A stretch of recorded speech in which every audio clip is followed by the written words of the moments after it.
a number of people said they wanted to see how I made this video, so I've put together a little instructional video here following this, and hopefully you'll all be doing your own versions of it soon.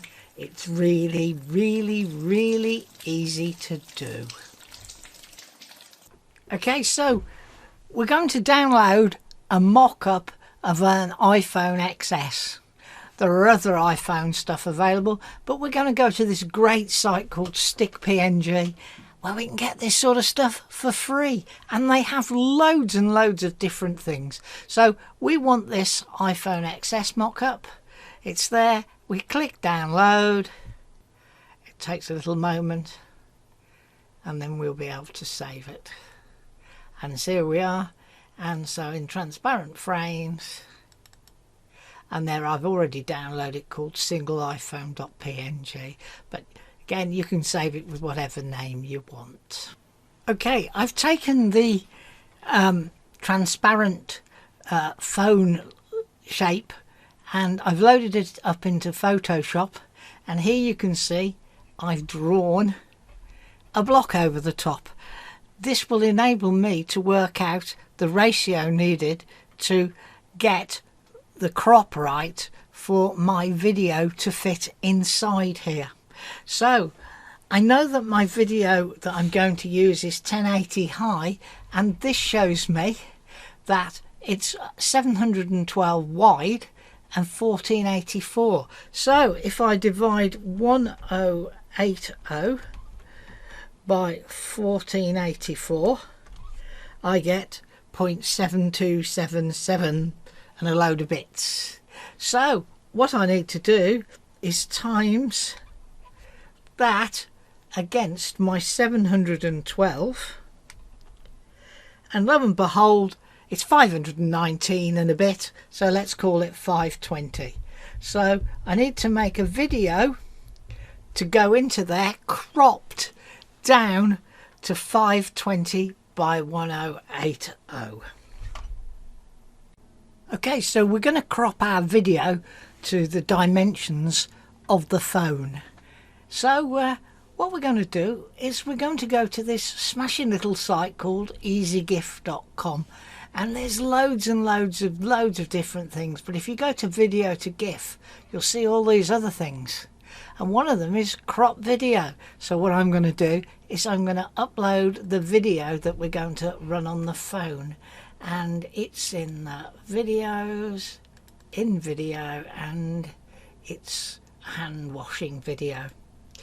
Okay, so I'm going to open that, and then I'm going to upload that. It should only take a few seconds, and here we have my thing. Now we want to crop, not resize. If you resize it will squash your video. We want to crop, so we're going to go crop video, scroll down, and here we can set our dimensions. Now I showed you before the calculation, and the calculation came out that it needs to be 520 wide by 1080 high. Well, it's defaulted at 1080 because the original video is 1920 by 580. So let's do 520, 1080.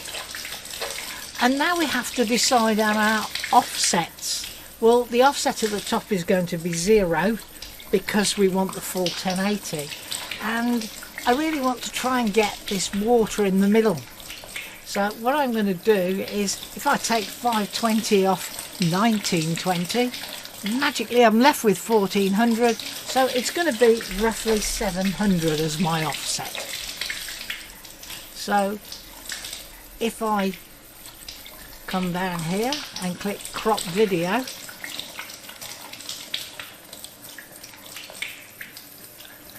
I can see that I've got pretty much what I wanted, except my water's not quite in the middle. So if I turn the left now to 685, move it 15 to the left, top to 0, we'll remind ourselves that it should be 520 and 1080. That's me clicking on the thing that's put it back to there. Okay, so now if we crop it again, I love the little cat wobbly, and there we are, my water's not totally in the middle but pretty damn close, and close enough for this exercise. Okay, so now we've cropped it. It's 520 wide, 1080 high, and it's still 23 seconds long.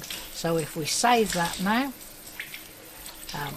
I'm going to call it handwashsize.mp4, save and overwrite it. I'd obviously tested it before I did this. Okay, so I've created a scene with a blue background, I've given it a heading, and I've given it a little bit of an explanation. They're straightforward text things, but for those that don't know, you can click on them and you can edit them here, and we can click on this one and edit them there, and they've had drop shadow added using this. So, oh, and that's my logo up in the corner, which has come in from the upload. So I've uploaded my shape that I downloaded from the website StickPNG, and I've uploaded my download from the site where I cropped it. So the first thing I'm going to do is put my video on here. I'm going to knock it back a little bit in size, and then I'm going to rotate it to 10 degrees because I want to look clever, you know. So and then I'm going to move it back up a bit more, and perhaps I'm going to move it a little bit to the right, and you get your individual little increments using your arrow keys on your keyboard. So now I've got that, let's bring over my video. So I'm going to bring over my video, I'm going to add it as a layer, and I'm going to also rotate that 10 degrees as well, and then I'm going to take it up there, I'm going to pull it down in the corner here, pull it down a little bit at the end, and maybe I need to, I'm a bit close with my corners, so what I'm going to do is I'm going to make this slightly larger to make sure my corners are all inside the frame. And then what I'm going to do is I'm going to go to my layers. Now usually I'm one for changing the names, but for the sake of this, one's media 1, one's media 2, and now at the moment the video is on top of the frame. Let's make it the other way around simply by dragging them like that, and hey presto, believe it or not, it's as easy as that. So what we'll do now, we've saved it and we'll export it, and I'll show you the exported version in a minute. The one thing I did do prior to adding the video was I extended my frame length to 23 seconds, which is the length of the video.